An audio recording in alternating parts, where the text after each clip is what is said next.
तो करम नवाजी, ये तो करम नवाजी उस्ताद आपकी है, दस्तार हो रही है, दस्तार हो रही है, दस्तार हो रही है, दस्तार हो रही है। मोहतरम जनाब अनवारुल्लाह फलक साहब आपके सामने तशरीफ लाएंगे। बड़े अदब के साथ मैं हजरत मौलाना से गुजारिश करूंगा जो मुअस्सिस और मोतमद है इदारा शरिया आवापुर के और जो रुकन तासीसी है सबसे बावकार मुत्तहिदा platform all India Muslim personal board के हजरत मौलाना से बहुत अदब के साथ गुजारिश है कि कुछ ऐसी बातें कह जाए जो हम सब परवानों के लिए, जो हम परवानों के लिए शम्ए राह साबित हो सके। मोहतरम जनाब मौलाना अनवारुल्लाह फलक साहब दामद बरकातहू मुअस्सिस व मोतमद इदारा शरिया आवापुर रुकन तासीसी all India Muslim personal board दोस्तों से गुजारिश है कि कुर्सियों पर आकर बैठ जाएं। अस्सलामु अलैकुम व रहमतुल्लाहि व बरकातहू। बिस्मिल्लाहिर रहमानिर रहीम व बिही नस्तईन। अल्लाहुम्मा सल्लि अला सय्यिदिना व मौलाना मुहम्मदिन नबील उम्मी व आलिहि व सहबिहि व बारिक व सल्लिम। क़ाल हबीबुना सल्लल्लाहु अलैहि वसल्लम तलबुल इल्मी फरीदतुन अला कुल्लि मुस्लिम। सदक़ हबीबुना सल्लल्लाहु अलैहि वसल्लम। हाज़रीन गिरामी क़दर, बुज़ुर्गान मोहतरम, दीनी भाइयों, स्टेज पर जलवा अफरोज मौक़र अस्हाब इल्म व फ़ज़ल, अरबाब शेर व सुखन, हमारे मुखलिस व मुहिब्ब अली क़दर जनाब हज़रत मौलाना मुज़फ़्फ़र अहसन साहब रहमानी हफ़िज़हुल्लाह, इस मदरसा अज़ीज़िया के हज़रात असातिज़ा, अज़ीज़ तालिब इल्म, ठीका और मझौर गिरद नवाह से तशरीफ़ लाने वाले मिल्लत इस्लामिया के गयूर अहबाब,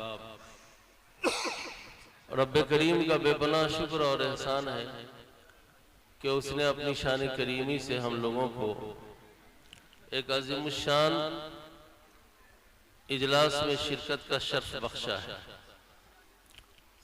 ये तो अपने दायरे के एतबार से भी वसी है और अपने स्टेज के एतबार से भी बहुत वसी है और निस्बत के एतबार से बहुत अजीम है, इसलिए कि इस इजलास की निस्बत हुफ़ाज़ कुरान की दस्तारबंदी की जानिब है, यानी कुरान की जानिब। निस्बत से शय अजीम होती है, इसलिए ये बात अगर कही गई या कही जाएगी तो गलत न होगी कि इसकी निस्बत बहुत अजीम है। बेशक बेशक बहुत हमारा बहुत ही अजीम निस्बत वाले बावकार इजलास में है। इसकी वक़्त को, इसकी निस्बत को, उसकी अजमत को समझना हमारी जिम्मेदारी है। अगर हम यकसुई के साथ और इस्तेहज़ार ज़हनी के साथ यहाँ पर मौजूद रहेंगे तो मुझे उम्मीद है कि नस्र में और नस्र में दिया जाने वाला पैगाम बहुत मौसर होगा और मुफीद होगा। हमको अपना काम करना चाहिए। जब हम अपना काम करेंगे तो खुदा भी अपना काम करेगा। हमारा काम तवज्जो के साथ सुनना है और अल्लाह ताला का काम हमको तौफीक देना है, अमल की तौफीक देना है। अल्लाह पाक इस जलसे को ज़ाहिरी और मानवी एतबार से कामयाब बनाए, मुफीद से मुफीद तर बनाए। आमीन। वक्त महदूद है और ये अच्छी बात है, और ये अच्छी बात है, ताकि हश्व ज़वायद से बच करके आने वाले उलमा खुतबा पैगाम देंगे तो बहुत ही नफ़ा बख्श होगा। मेरे लिए भी वक्त मुतय्यन है, इंशाअल्लाह हम अपने वक्त के दायरे में अपनी बात को ख़त्म करेंगे। थोड़ी देर के लिए अपने जहन की मेमोरी को 1450 साल पीछे ले चलें। उस वक्त ले चलें जिस वक्त नबी रहमत सल्लल्लाहु अलैहि वसल्लम की बेअसत हुई थी। एक है नबी रहमत की विलादत और एक है नबी रहमत की बेअसत। मैं बेसत की बात कर रहा हूँ। वो जो वक्त था वो वक्त जुल्मत से भरा हुआ वक्त था और हद दर्जा तारीकी थी और मुख्तलिफ जिहाद बीमारियां थी, बहुत सारे अमराज थे। इंसानियत बिल्कुल गुनाहों में और अल्लाह की बगावत में लथपथ थी। मुनासिब ये था कि अल्लाह ताला कुरान करीम में उन बीमारियों से मुताल्लिक अलहदा अलहदा आयतों का इंतखाब करता, ये आयतों को नाजिल फरमाता, लेकिन बीमारियां मुख्तलिफ थी, अलग थी। मिसाल के तौर पर सूद का रिवाज आम था। बच्चियों को जिंदा दफन कर देना बड़ा हौसलामंद समझा जाता था और यतीमों को कुचल देना वहां के बड़े लोग और कर्रफर वाले लोगों की पहचान थी। यानी इंसानियत जिन आमाल और किरदार से शर्मसार हो सकती थी वो सारी चीजें वहां मौजूद थी। लेकिन अल्लाह ताला ने दूसरी आयतों के नुज़ूल का फैसला नहीं किया, बल्कि आयत एजुकेशन को नाजिल किया। क्या बात कि ये जो जुल्मत है मक्के में और उसके गिरदोपेश में और मुख्तलिफ नौयत की जुल्मत है, इस जुल्मत का खात्मा इल्म के बगैर नहीं हो सकता है। इसलिए सबसे पहली आयत कुरान करीम में अल्लाह ताला ने उतारा, इक़रा बिस्मि रब्बिकल्लज़ी खलक़ खलक़ल इंसान मिन अलक़, पढ़िए अपने रब के नाम से जिसने आपको पैदा किया। यह आयत किस उम्मत पर उतर रही है? उस उम्मत पर उतर रही है जिस उम्मत का मौजूदा मंजरनामा यह है, जिस उम्मत का मौजूदा मंजरनामा यह है कि सिर्फ 4 ही आदमी 100 में ऐसे हैं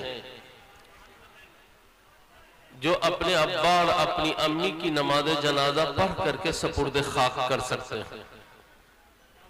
100 में सिर्फ 4 आदमी, 96 आदमी अपने माँ बाप की नमाज जनाजा नहीं पढ़ पाए और उसी बेटे के लिए लाश 36 घंटे तक घर में रुकी हुई रहती है।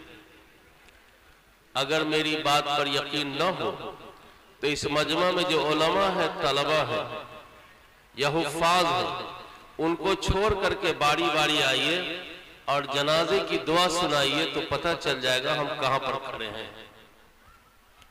हमारा बुनियादी इल्मी सूरत हाल हमारी क्या है?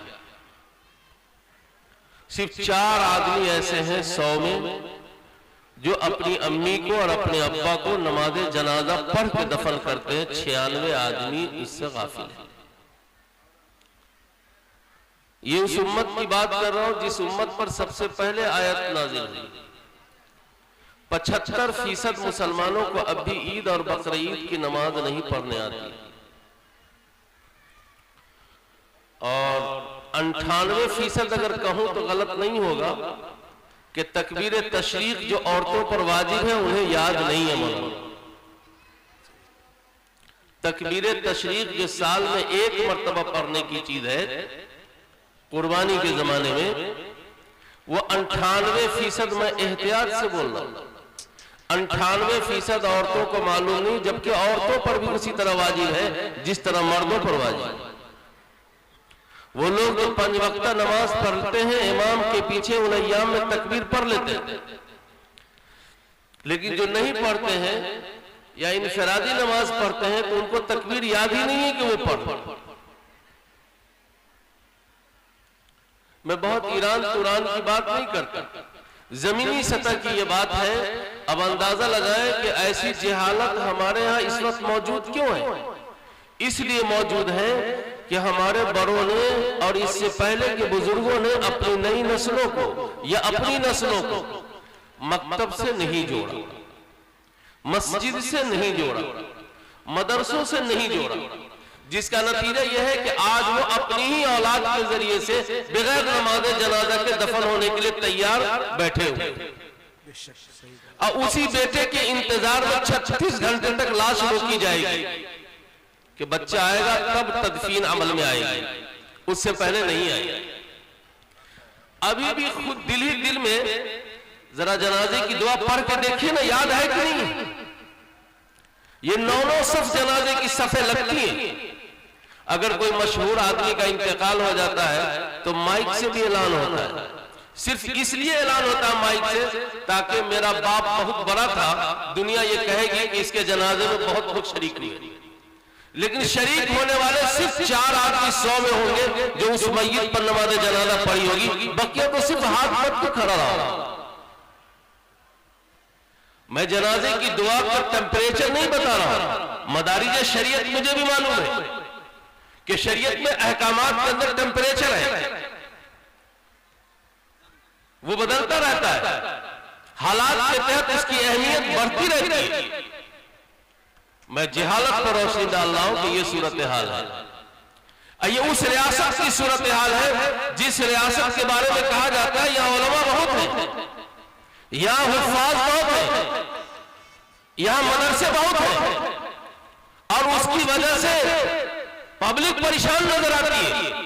मैं उस रियासत की बात कर रहा हूं जहां उलमा बहुत है और जिनकी खिदमत के नतीजे में दूसरी रियासतों में मय्यत की सही तदफीन हो पाती है, ईद और बकरीद की नमाज हो पाती है, मस्जिद और मदरसे को संभाला जा रहा है।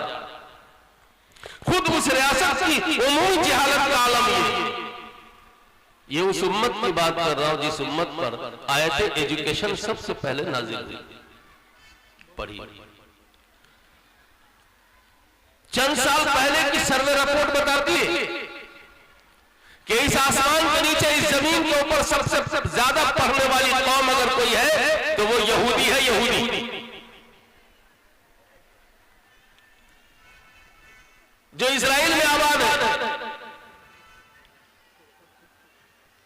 उनके यहां जहालत की लगी हुई आग बुझाई जा चुकी है, उसको फ्रीज किया जा चुका है। उसकी नस्ल का एक भी बच्चा और बच्ची जाहिल नहीं मिलेगी आपको।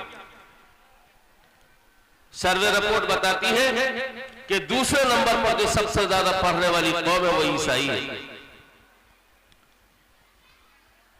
तालीम से मुताल्लिक आयत का नुज़ूल सबसे पहले हम पर हुआ, लेकिन तालीमी मैदान में हमारा शुमार नहीं। क्या इल्म के बगैर कोई कौम आगे बढ़ सकती है? तारीख का, माजी का कोई सफा आप हमको बता देंगे? जब से तारीख लिखी जा रही है और तारीख लिखने का रिवाज हुआ है, उस वक्त से लेकर के आज तक कोई भी आदमी मुझे बता दे कहां एक सदी ऐसी भी गुजरी है जिसमें उम्मत मुस्लिमा मुकम्मल जाहिल नहीं है, लेकिन अपनी इम्तियाज और अपनी पहचान और अपनी शनाख्त के मामले में वो दूसरी अक़वाम के मुकाबले में उफ़ुक़ पर रही है, बुलंदी पर रही है।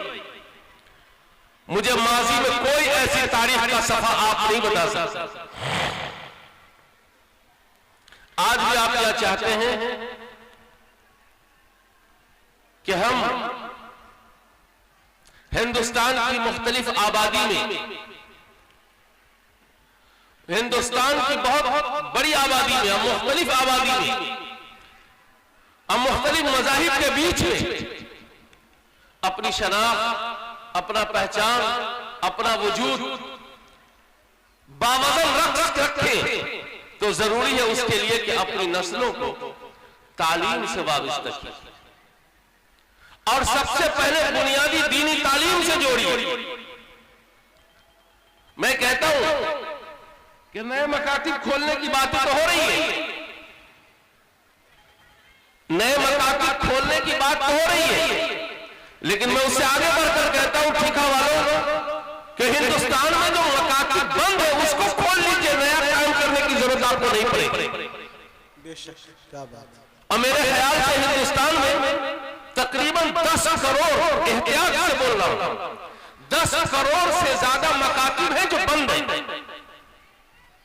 बंद है। आपको इस्तेजाब नहीं होना चाहिए। उस मकतब के बंद होने की वजह से हम इर्तिदाद की नाखुशगवार और नाकाबिल तहम्मुल खबरें सुन रहे हैं। वो है मां का मकतब, मां की गोद, मां की गोद। क्या बात। ये मकतब बंद पड़ा हुआ है। हम दूसरे गांव की बात नहीं करते, दूसरे शहरों की बात नहीं करते, खुद हम ठीका का जायजा लें, आवापुर का जायजा लें, शाहपुर का जायजा लें, रेवरा का जायजा लें, मझौर का जायजा लें, गिरदो नवा की बस्तियों का जायजा लें।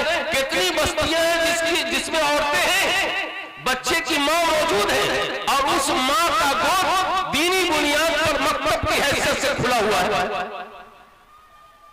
इस पर पहले नहीं तवज्जो किया तो नहीं किया, आज कर लीजिए। इसका बड़ा नफा ये होगा कि आपके बच्चे चाहे जहां कहीं भी पढ़ेंगे, इंशाअल्लाह इर्तिदाद की भेंट नहीं चढ़ेंगे। इसलिए कि मां अल्लाह की पहचान करा देगी, नबी की पहचान करा देगी, मजहब इस्लाम और कुरान के बारे में मां बता देगी। ये जो मां का जो गोद है ना, ये मकतब बंद पड़ा हुआ है। ये मकतब जब तक नहीं खुलेगा, हमारी नई नस्लों में सही बात यह है कि दीन और ईमान की बुनियादी तुख्मरेजी नहीं हो पाई। उसके बाद नंबर आता है मस्जिद के मकतब का, उसके बाद आता है मोहल्ले के मकतब का। पहला मकतब जो घर में मां की गोद है, ये बंद पड़ा। इनकी जिम्मेदारी है कि अपने बच्चे को बचपन में अल्लाह की पहचान करावे, नबी रहमत की पहचान करावे।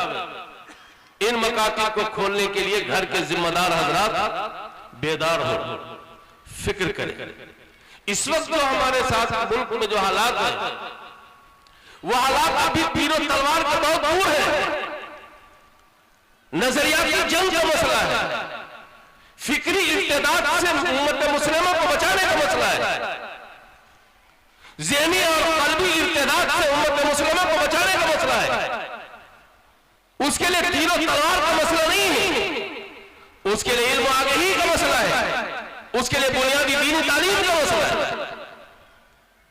इसीलिए नबी रहमत सल्लल्लाहु अलैहि वसल्लम ने बुनियादी दीनी तालीम के ऊपर बहुत सीरियस दफा लगाया, बहुत सीरियस दफा। हम लोग कहते हैं ना भाई कि देशद्रोही का दफा बहुत सीरियस है। आग लगाने का दफा हिंदुस्तान के कानून में बहुत सीरियस है। तालीम का मसला भी बड़ा सीरियस है, इसलिए नबी रहमत ने सीरियस दफा लगाया। क्या लगाया? नबी रहमत ने फरमाया कि इल्म का हासिल करना, इल्म दीन का हासिल करना हर मुसलमान पर फर्ज है। ये फर्ज का दफा लगाया है। और आप खूब अच्छी तरह जानते हैं कि इस्लाम में जो चीजें फर्ज होती हैं वो लामहदूद नहीं होती, महदूद होती। नमाज फर्ज है, महदूद है। रोजा फर्ज है, महदूद है। ज़कात फर्ज है, वो तो और महदूद है, साल में देना और 2.5% देना है। हज फर्ज है, वो तो पूरी जिंदगी में एक ही मरतबा है, वो भी महदूद है। तो दीन की बुनियादी तालीम का हासिल करना भी फर्ज है और महदूद है। बिल्कुल फुक़हा ने इसकी सराहत की है। दुआए मासूरा, वो दुआएं जो जिंदगी में अक्सर और बेशतर पढ़ने की जरूरत पड़ती है, नमाज में पढ़ी जाने वाली दुआ, दिगर दुआएं, उसका अज़बर याद होना, याद रखना जरूरी है। फराइज़ व वाजिबात और शराइत व अरकान का इल्म होना जरूरी है। कुरान करीम हमारे बच्चे और बच्चियों को सेहत के साथ पढ़ना आ जाए, ये जरूरी है। कासमी होना, नदवी होना, मज़ाहिरी होना और तखस्सुस फिल फ़िक़्ह, तखस्सुस फिल हदीस, तखस्सुस फिल फलां, तखस्सुस फिल फलां, बिलाशुबहा ये जरूरी है, लेकिन फर्ज़ किफ़ाया है। हर आदमी इस मकाम और मर्तबा पर जाने की जरूरत नहीं है और जाएगा भी नहीं, लेकिन ये बेसिक बुनियादी तालीम तो हर फर्द पर फर्ज है। और ये एक ऐसा फरीजा है कि इससे अगर गफलत हो गई तो याद रखे पूरी जिंदगी महरूमी कदम चुभेगी या महरूमी ताक़ुब करेगी। जिंदगी के किसी मोड़ पर आपको अमल की तौफीक होगी और आप चाहेंगे कि हम नमाज पढ़ लें, आप चाहेंगे हम कुरान पढ़ लें, तो उस वक्त आप माजरतनामा लेकर फिरेंगे कि मौलाना कुरान पढ़ना नहीं आता। अब दुआ याद करते हैं, दुआ याद नहीं होती। उस कठिनाई से बचने के लिए जरूरी है कि बचपन ही में अपनी नस्लों को, अपने बच्चों को दीन की बुनियादी तालीम से सजा दिया जाए। आरास्ता कर लिया जाए, उसके लिए मां और बाप को मेहनत करनी पड़ेगी। हम देखते हैं कि स्कूल और कॉन्वेंट में जब जाने की बारी आती है तो चाहे जितनी सर्दी पड़ती हो, मां अपने बच्चे को सजा करके आरास्ता करके वो बस में बैठाती है, टेम्पो पर बैठाती है। अब मदरसा भेजने की बारी जब आती है तो वो मां लिहाफी से बोलती है कि पढ़ने नहीं जाओगी, मदरसे का टाइम हो गया। उसको एक पैसा एहसास नहीं है कि ये दीन की तालीम हासिल करने जाना है इस बच्चे को। हम इसको जरा कुछ खिला दे, पिला दे, इसकी आंख धो दे, इसको जरा अच्छे ढंग से आरास्ता कर दे, 2 कदम चल के आगे तक पहुंचा दे। कहां से हमारे बच्चों के अंदर बुलंदी आएगी? ये नाइंसाफियां जब रहेगी हमारे साथ तो फिर कहां से हमारे बच्चे दीनी बुनियादों पर डेवलप करेंगे, तरक्की करेंगे? इसलिए मेरे भाइयों, मेरे बुजुर्गों और दोस्तों, अगर हम अपनी नई नस्लों को इर्तिदाद ज़हनी से, फिक्री से अगर बचाना चाहते हैं तो बचपन ही में दीन की बुनियादी तालीम ठोस तरीके पर दे दीजिए। अल्लाह ताला तो इस उम्मत के लिए और इस वक्त में इत्माम हुज्जत कर रहा है, और इत्माम हुज्जत ये है कि कदम कदम पर आपको मदारिस की सहूलत, मकतब की सहूलत, मस्जिद की सहूलत, जिस तरीके से जिस्मानी ग़िज़ाएं देहात तक पहुंच गई। कभी ठीका में हम तसव्वुर नहीं कर सकते थे कि जिस्मानी ग़िज़ाओं में अच्छी मिठाई या बादाम या अखरोट या काजू की कोई पैकेट मिल जाएगी, लेकिन आज मझौर चौक पर जाइए, आपको जिंदगी की बेशतर चीजें दस्तयाब हैं।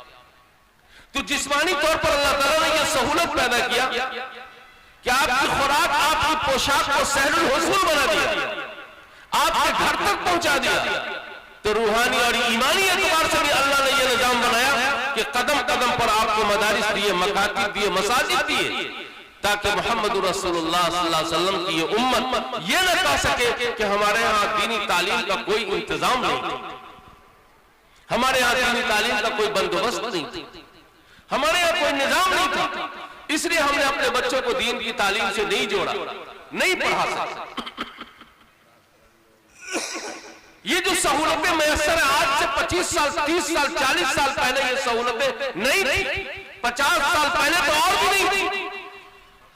अब अगर हमारे बच्चे इस तरह नाखादा रहते हैं कि जनाजे में सैकड़ों आदमी की भीड़ हो और चंद आदमी जनाजा पढ़ने के काबिल हो, तो ये अफसोस की बात होगी।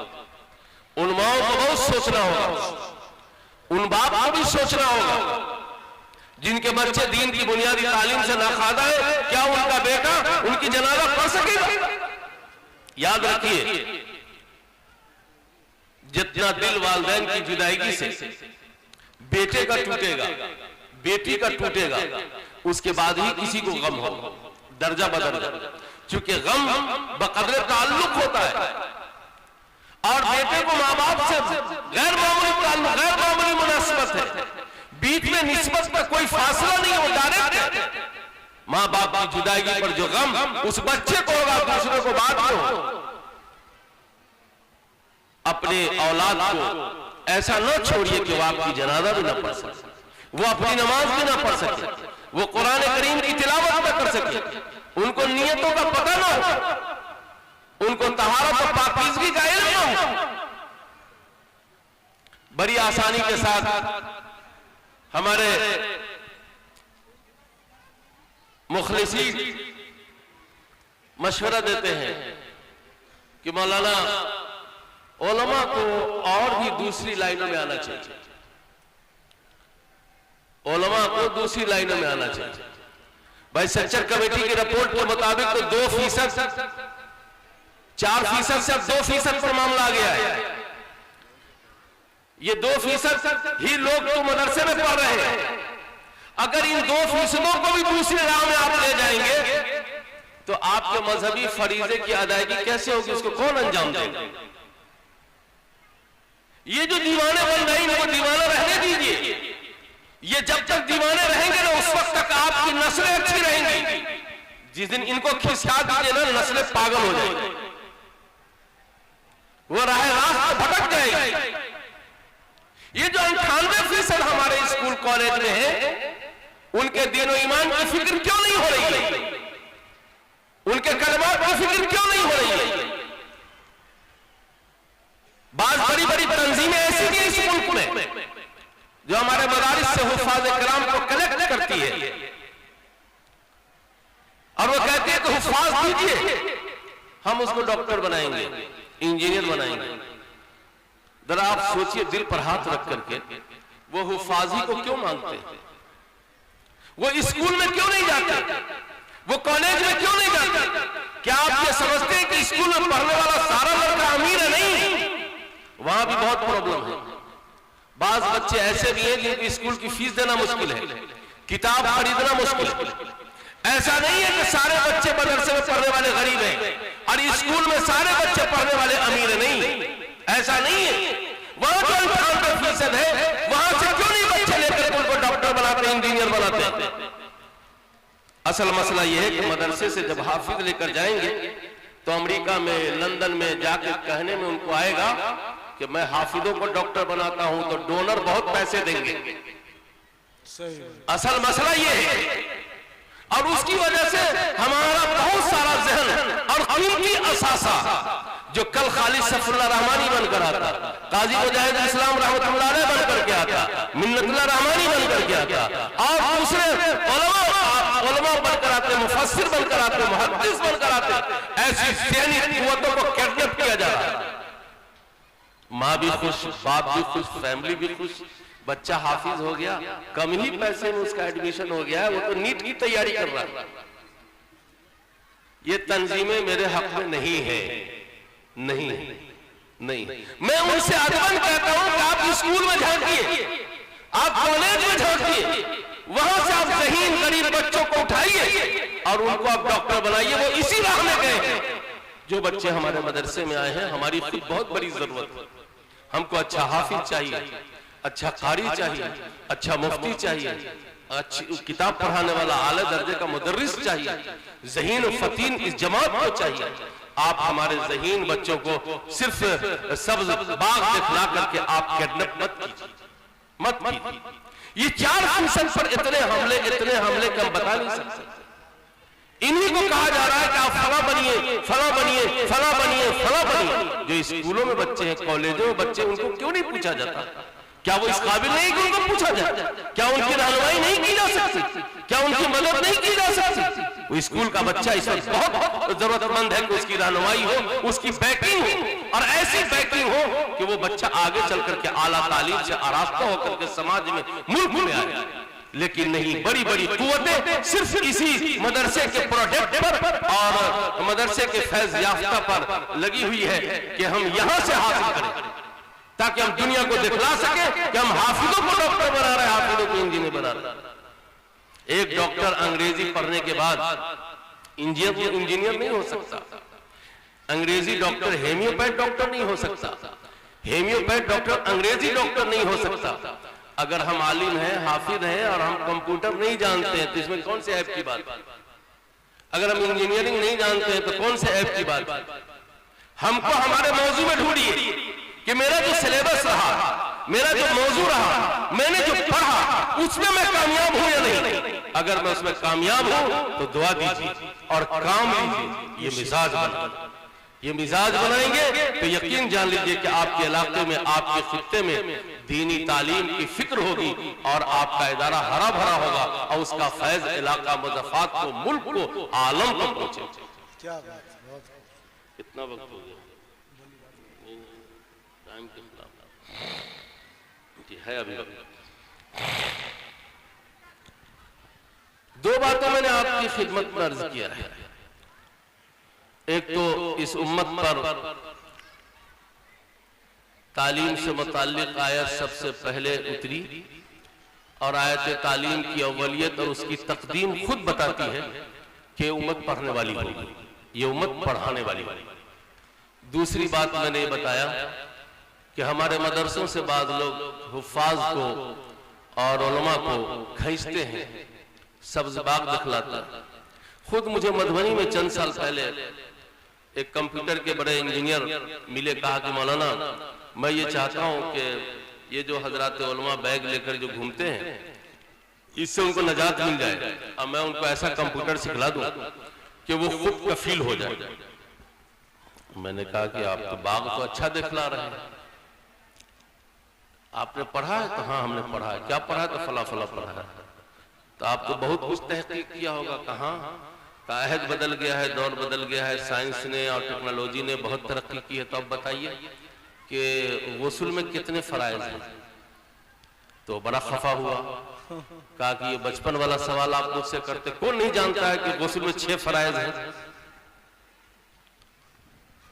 ये कौन नहीं जानता है कि गुस्ल में 6 फराइज? हमने कहा माशाअल्लाह आपने तो तरक्की पजीर दुनिया से अखज करके तादाद में इजाफा किया है। वो 6 बता दीजिए क्या है? तो कहा लोटा, बाल्टीन, पानी, तौलिया, लुंगी, साबुन। ये कुल 6 फराइज है गुस्ल के। किनका बयान है? कंप्यूटर के इंजीनियर का। कहाँ? मधुबनी में। हाजी सऊद अली का इंतकाल हो गया, मौलाना कासिम साहब मुजफ्फरपुरी रहमतुल्लाह अलैह थे उस प्रोग्राम में, मैं भी था। कहा कि जिस उम्र कितनी हुई है? तो कहा मौलाना 35 साल हो गई। का जो आदमी 35 साल से अब तक खुद को पाक न कर सका हो वो उलमा को कंप्यूटर सिखाएगा? वो उलमा को कंप्यूटर सिखाएगा? इन उलमा को बेग लेकर के फिरने दो, ये जब तक फिरते रहेंगे तुम पाक रहोगे। जिस दिन बेग हट जाएगा तुम नापाक रहोगे, तुम्हारी नस्लें नापाक रहेगी, तुम्हारी नस्लें नापाक रहेगी। गुस्ल के फराइज 6 हैं। ये किस्सा नहीं है, कहानी नहीं है, अमरे वाक़या है, अमरे वाक़या। तो मैंने दूसरी बात ये कहा कि हमारे इन 2% को भी दूसरी तरफ खींच के ले जाया जा रहा है। ये इस पर जिम्मेदारों को, अरबाब हल अक़्द को बहुत गौर करना चाहिए, संजीदगी से गौर करना चाहिए। इनका मसरफ हमारे पास मौजूद है, इनका मसरफ है हमारे पास, हमारा फील्ड खाली है, हमारा मैदान खाली है। और तीसरी बात जो मुझे आपकी खिदमत में अर्ज करनी है वो ये कि 2 मुल्क इस दुनिया में मेरी मालूमात के मुताबिक 2 मुल्क, 2 ममलकत ऐसी रही हैं जिस पर इस्लाम का गलबा रहा है, मुसलमानों का बोलबाला रहा है और मुस्लिम हुक्मरान रहे हैं। और मुसलमानों ही से ईसाइयों ने हुकूमत छीनी दोनों जगह पर। एक का नाम इस वक्त, पहले तो उसका नाम अंदलुस था, अब उसका नाम स्पेन है। वहां भी मुसलमानों की हुकूमत थी, ईसाइयों ने छीना, अब वहां एक मुसलमान नहीं। आखिरी मुसलमान जिसको ज़बह कराया गया वो औरतों के हाथ ज़बह कराया गया, जैसा कि मौलाना अली मियां नदवी रहमतुल्लाह ने लिखा है। चप्पे चप्पे पे मुसलमानों की हुकूमत थी। मौका नहीं है कि बहुत तफसील से बताया जाए स्पेन को और अंदलुस को, बस इतना सुन लीजिए कि इस आसमान के नीचे अंदलुस एक मुल्क था जिस पर आपकी हुकूमत थी, आपसे ईसाइयों ने छीना। वहां इस्लाम भी रुखसत हो गया और मुसलमान भी रुखसत हो गया, दोनों में से कोई नहीं बचा। इस्लाम भी नहीं रहा और मुसलमान भी नहीं रहा। दूसरी ममलकत आपकी ये मुल्क हिंदुस्तान, यहां भी मुसलमानों की हुकूमत रही, अब मुसलमानों से ईसाइयों ने छीना। उसके बावजूद इस मुल्क में पहले से आज इस्लाम भी हरा भरा है और मुसलमान भी हरा भरा है। इस्लाम भी हरा भरा है और मुसलमान भी हरा भरा है। कुछ न कुछ तो बात होगी। मुफक्किरीन उलमा ने लिखा है कि अंदलुस की यह हालत इसलिए हुई कि वहां की मुस्लिम आवाम का रिश्ता वहां के उलमा से, इमाम से कमजोर तर हो गया। तो मुसलमान भी निकल गए और इस्लाम भी निकल गए। और यहां जो हरियाली है उसकी जो बुनियादी वजह है वो वजह है कि यहां की आवाम का रिश्ता यहां के इमाम और उलमा से बाकी है। और इतना अच्छा आपका रिश्ता है हमसे कि मैं बता नहीं सकता। खुद आपको मालूम नहीं है, मैं बताता हूं आपको कि कितना अच्छा रिश्ता है आपका उलमा से, आइम्मा से। आप खुद अपने चेहरे पे दाढ़ी रखें या ना रखें, नहीं रखते, कितने नहीं रखते, लेकिन बगैर दाढ़ी वाला मुक्तदी भी इस बात को गवारा करने को तैयार नहीं है कि मेरी मस्जिद का इमाम बगैर दाढ़ी का होगा। क्या इसका आप गवारा करेंगे? ये आपका अरमान है, और यही अरमान है कि जिसकी वजह से हमारे दियार में डरछिल्ला इमाम नहीं है, बल्कि ऐसा इमाम जो दाढ़ी चोर है। एक है दाढ़ी खोर, इमाम अहमद रजा बरेलवी ने लिखा है कि एक है दाढ़ी चोर और एक है दाढ़ी खोर। दाढ़ी खोर वो बिल्कुल रखता ही नहीं है, दाढ़ी चोर वो जो इतना सा रखता है। इतनी दाढ़ी रखने वाले को भी आप लोग इमामत के लिए कबूल नहीं कर सकते हैं। ये है आपका अरमान।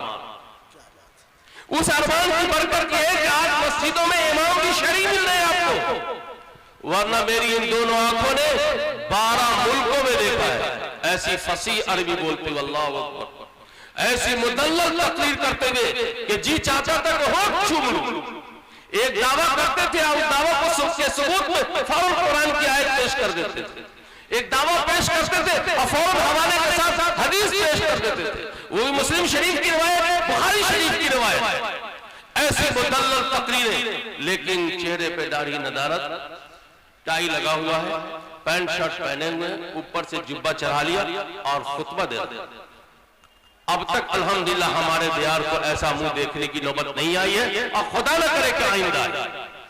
ये क्या मामला है? मामला ये है कि आपका अरमान उलमा के ताल्लुक से बहुत अच्छा है। आप ये चाहते हैं कि मैं गंदा हूं रहने दीजिए, लेकिन मेरा इमाम गंदा ना हो, मेरे उलमा गंदे ना हो, मेरे मजहबी पेशवा गंदे ना हो। ये जो आपका अरमान है उसकी बरकत से अल्हम्दुलिल्लाह आपको अच्छे उलमा, अच्छे आइम्मा मिल रहे हैं। आप जितना अपने उलमा से, आइम्मा से ताल्लुक रखिएगा, उसी कदर आप मजहबी तशख़्ख़ुस के साथ इस मुल्क में आप जिंदा रहिएगा। बिल्कुल इसकी अहमियत को दुश्मन कुव्वत ने इस मुल्क को तस्लीम कर लिया है, जिसकी वजह से कभी इलेक्ट्रॉनिक मीडिया के जरिए, कभी प्रिंट मीडिया के जरिए, कभी चाय खाने पर, तो कभी कहीं कहीं कहीं अगर नहीं कोई मिला तो उलमा की पगड़ी उछालने पर लगे हुए।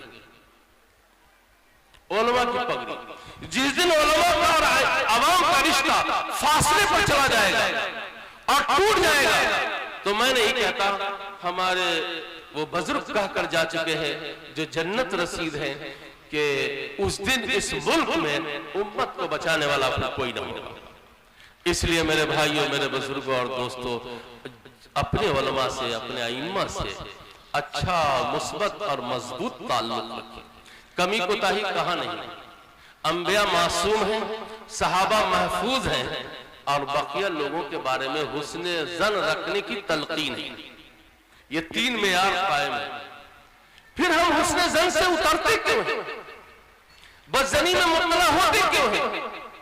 हम अपने उलमा से, अपने सुलह से क्यों नहीं अच्छे ताल्लुकात रखते हैं? रखना चाहिए, उनसे वाबिस्ता रहना चाहिए। जो उलमा से अच्छा ताल्लुक रखेंगे, वाबिस्ता रहेंगे, उसका इनाम ये मिलेगा कि खात्मा ईमान पर हो, सुए खात्मा नहीं होगा, ईमान पर खात्मा होगा। ये सिर्फ अपने उलमा से ताल्लुक रखने की बुनियाद पर। और आप किसी आलिम से अगर ताल्लुक रख रहे हैं तो इस हैसियत से नहीं कि वो फला का बेटा है, इस हैसियत से नहीं कि वो फला गांव का रहने वाला है, इस एतबार से नहीं कि वो फला खानदान का रहने वाला है। सिर्फ इसलिए आप मोहब्बत रखिए कि ये नबी रहमत सल्लल्लाहु अलैहि वसल्लम की तालीमात, हिदायत से वाकिफ है और उसकी नश्र इशात करने वाले हैं, खिदमत करने वाले हैं। ये अंबिया के वारिस हैं। हम इस निस्बत से उनसे ताल्लुक रखते हैं, तो ये ताल्लुक कुफ्र पर मरने न देंगे, ये ताल्लुक शिर्क पर कायम नहीं रहने देगा, ये ताल्लुक ईमान की दौलत से मालामाल करेगा और उसमें खात्मा से सरफराज फरमाएगा। इसलिए इस ताल्लुक से कभी सरफ नजर न कीजिए, बल्कि अपने उलमा से, आइम्मा से मोहब्बत कीजिए, ताल्लुक रखिए। नबी रहमत सल्लल्लाहु अलैहि वसल्लम ने इरशाद फरमाया, आलिम बनो, नहीं बन सकते मुताल्लिम बनो, नहीं मुताल्लिम बन सके तो उलमा की सुनने वाले बनो, अगर वो भी नहीं हो सकता है तो उलमा से मोहब्बत करने वाले बनो। पांचवी कोई किस्म न बनो, यानी उनसे बग़्ज़ न रखो, यानी उनसे इनाद न रखो। हमारी जो नई नस्ल उलमा की है, हुफ़ाज़ की है, इनको गले लगाइए, इनको हौसला दीजिए, मोहब्बत से पेश आइए। मेरा अपना ज़ाती एहसास ये है कि हमारे उलमा मदारिस से कम तनख्वाह की वजह से नहीं भिड़क रहे, कम पैसे की वजह से नहीं भाग रहे, कौम की बेइतनाई की वजह से ये अलग हो रहे हैं। कौमों ने ताल्लुक रखना, मोहब्बत करना, कदरदानी करना कम कर दिया है। हालांकि उस पर भी नहीं भागना चाहिए, कौम को राह रास्त पर लाना चाहिए, रोशनी में लाना चाहिए। वो अभी अंधेरे में, उनकी इस तारीकी की वजह से खुद को नहीं छोड़ना चाहिए।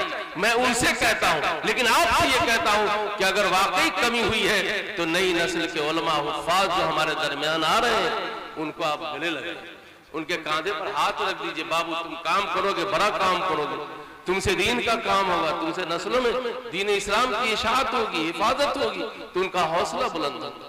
मेरे भाइयों, मेरे बुजुर्गों, दोस्तों, तो तीसरी बात हमारी ये उलमा से ताल्लुक।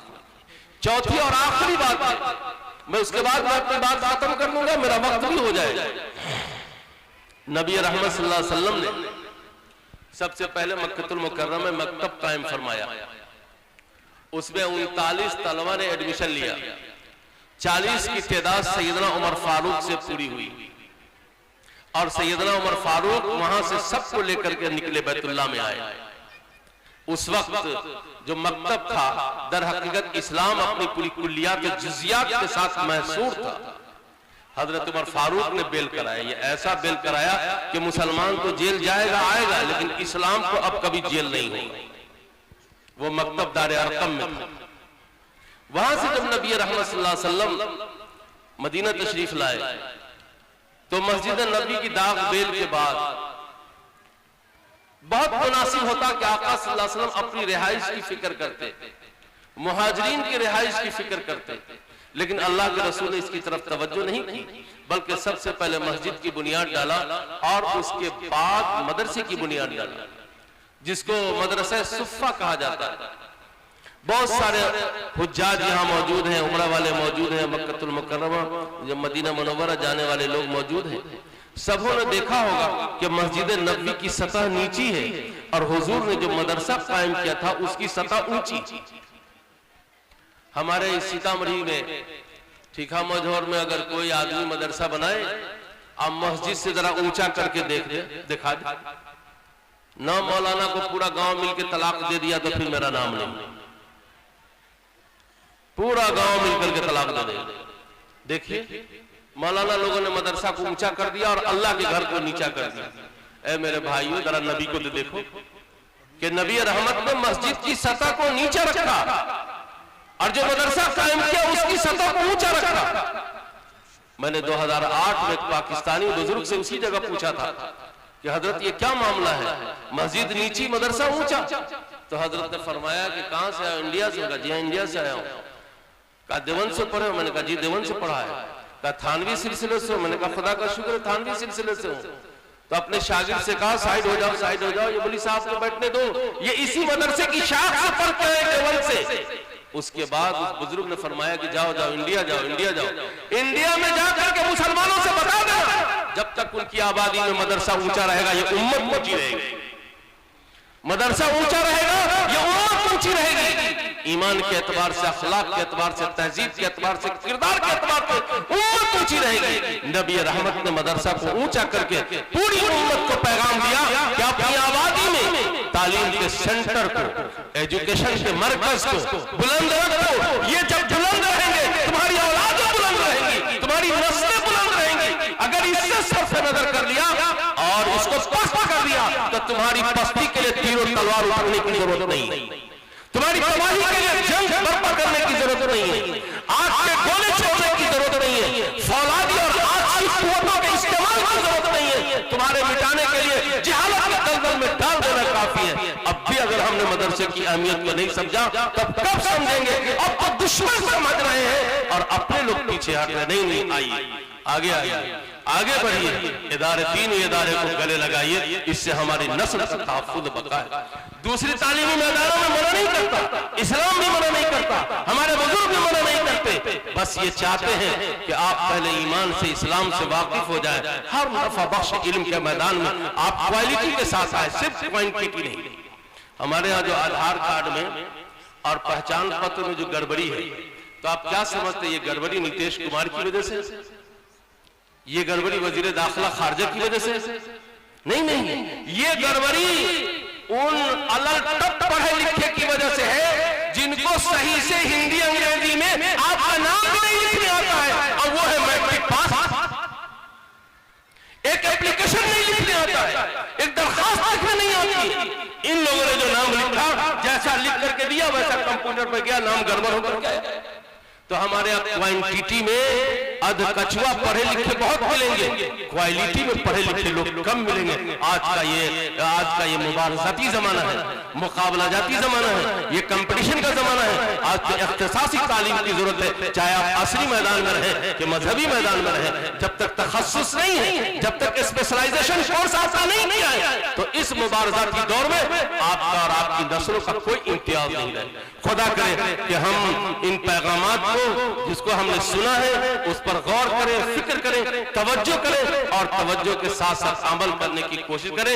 नई नस्लों को बुनियादी जहालत से बचाएं। अल्लाह ताला मौलाना लुकमान साहब को, उनकी पूरी टीम को, ठीका मझौर के मुसलमानों को और उनके इंतजामिया के तमाम अहबाब को, कलकत्ता से जो दोस्त अहबाब आए हैं, मुआविनीन व अंसार आए, उन सबको अल्लाह जज़ाए खैर दे कि इस इदारे ने जो चिराग जलाया दीन की तालीम का, इसकी लौ इंशाअल्लाह आइंदा तेज से तेज तर होगी।